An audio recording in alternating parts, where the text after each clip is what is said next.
Welcome back up on the mountain today. We're going to go ahead and get underneath our 1958 Chevy dump truck and change the transmission fluid. All right, this thing looks pretty nasty under here. We have a drain plug here at the bottom and a fill plug up here on the side. Now I always like to loosen the fill plug first because if I can't get that out, I don't want to dump all the fluid. So let's get those loosened up. All right, now this should just be a 9/16 wrench, and it is. Oh yeah, that's nice and loose. And we're gonna go ahead and break this drain plug open. And it's kind of loose also.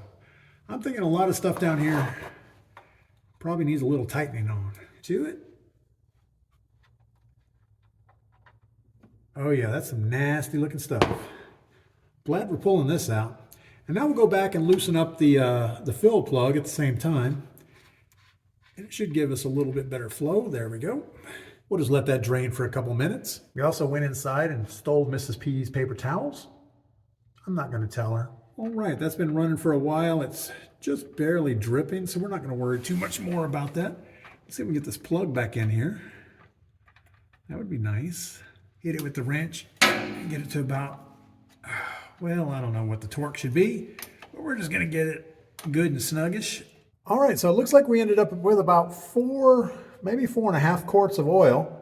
And I'm pretty sure this thing should have about 5. So it's probably a little bit low, but no worries. I have a 5-gallon pail of Traveler's 80W90, and it's the GL5 variety, which is usually recommended for super high pressure bearings and manual transmissions, rear ends, differentials, things like that. So let's pump 5 quarts of this in there. We should just be able to take our hose and stick it right in there. And now we just use this hand pump, and with any luck, we'll get it to pump. Now it is kind of cold out here today. It was 33 degrees this morning. So yeah, it's not as easy to pump as I thought it might be. It's not the fastest process in the world, but it gives you time to think about other things you want to work on. Like, do we go right from this to the rear end and get the differential changed at the same time? I think we probably should. And we're just going to keep pumping this until a little bit of fluid starts coming out around the hose fitting up there. Oh, we got fluid coming out. Now you can see we've totally overfilled this thing. We're just going to go ahead and put the plug back in. Hopefully we don't drop it in the waste bucket. Find our wrench and give it a little snugness.